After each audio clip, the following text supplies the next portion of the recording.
Kenny grapples to the ceiling. He was caught off guard by Miche's initial attack, and now finds himself on the defensive. He leaps from pillar to pillar, trying to regain his footing, but Miche denies him even a moment's rest. Kenny scans the battlefield, and wonders where his plan went so wrong. First it was 2 unexpected Titan shifters, then a third, and now the entire Survey Corps. Should he cut his losses and flee? No, too many people have seen his face. The council will have learned of his betrayal, and will order him dead. And if Frieda escapes, he'll suffer the same fate as Levi. Kenny's mind briefly wanders. He contemplates what Levi was thinking when the entire walls were turned against him, and when he was executed in front of a cheering crowd. Miche slashes horizontally at Kenny's neck, which snaps Kenny back to reality, and he narrowly ducks under it. He readjusts his hat and grapples towards another pillar. Now Kenny's attention turns towards Frieda and Emhyr, who are collapsed on the floor, and he sees Ani, the Titan shifter that gave him so much trouble, also lying helplessly on the floor. Kenny starts laughing. He can't believe it. Despite everything, fate has not turned on him yet. Miche is just behind Kenny, preparing to cut him down once they land. But Kenny goes on the attack. The second his feet touch the pillar, he spins around and slashes at Miche. Miche attempts to parry, but his late reaction, combined with Kenny's strength, causes his blade to fly out of his hand. And we see Miche clutching his wrist, visibly grimacing in pain. And Miche grapples towards a different pillar. Kenny doesn't chase, but continues laughing. He monologues in his head that all he needs to do is kill this annoying scout, then escape with Frieda. Kenny stops laughing and stares Miche down. He fires his grapples right beside Miche's feet and launches towards him at ridiculous speeds. Miche grits his teeth and draws his blade. We see sweat dripping down his face as he prepares to counter Kenny's attack. As Reiner's eyes heal, he feels the scouts grappling onto him, and their blades shattering against his armor. While the scouts pose no threat, their presence is worrying to Reiner. Who did they come here for? Has their cover been blown? And if so, what's become of Bertholdt? Erwin stares at Reiner, his mind racing to find a way to bring him down. Squad Levi needs more time to extract Frieda, Emhyr, and whoever's inside the female Titan. If Reiner launches an attack now, all hope is lost. Erwin knows they've been lucky to make it this far. If Hanji had not insisted on running tests on Eren prior to the mission, they'd have never known the Titan shifter resides in the nape. But now, they need one final stroke of luck. Petra takes a deep breath and begins carefully cutting around Frieda's nape, praying she doesn't kill her by mistake. Frieda doesn't struggle. The powerful strikes from Reiner and Squad Levi's attack have left her too battered and exhausted. At the same time, Oluo starts cutting Emhyr's nape,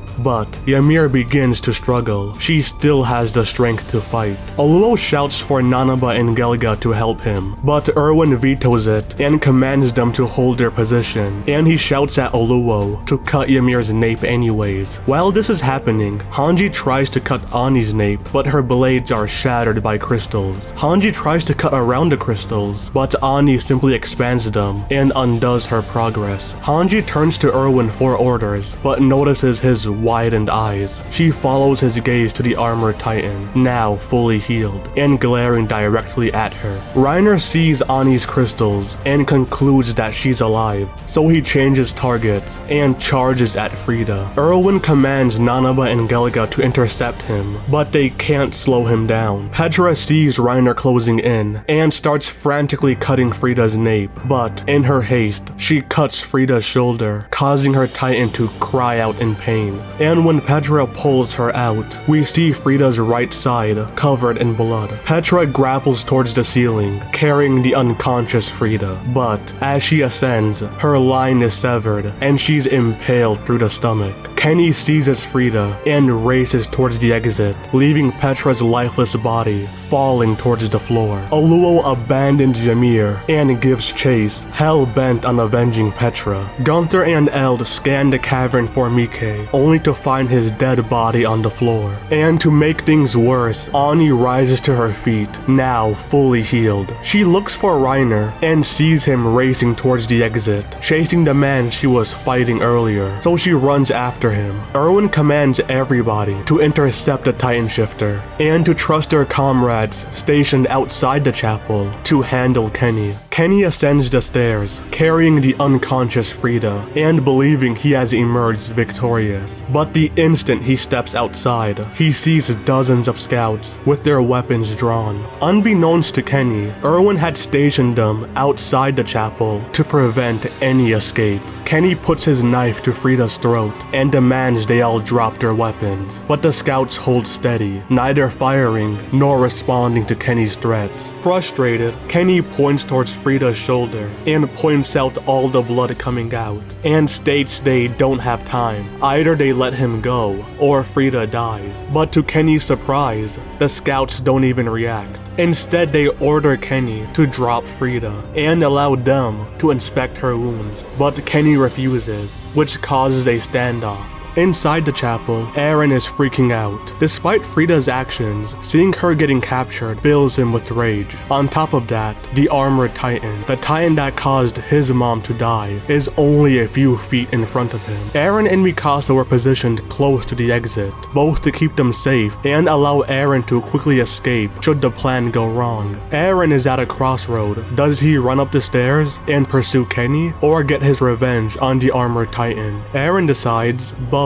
He shouts at Mikasa to save Frida before leaping out of hiding and stabbing his hand with his sword. Eren briefly wonders how he even knows to transform like that. Frida opens her eyes. Her first sight is an empty night sky with endless sand in every direction. She feels pain in her right shoulder, and when she turns to look, she sees her entire right side has been encased in sand. And a few steps away is a young girl filling up a bucket with water. Frida instantly recognizes the young girl as the founder Emhyr, and this causes her to realize she's in the past. Sensing an opportunity, Frida shouts at Emhyr to break the king's vow, but no response. She orders Emhyr to restore everyone's memories, but again, no response. Frida tries to run after Emhyr, but her legs have been chained to the ground. Frustrated, she shouts that she's a descendant of Fritz, so Emhyr must follow her commands. Emhyr drops her bucket of water. She turns and stares at Frida for a few seconds. She then looks behind Frida for a few more seconds before turning back around and resuming her work. Frida turns her head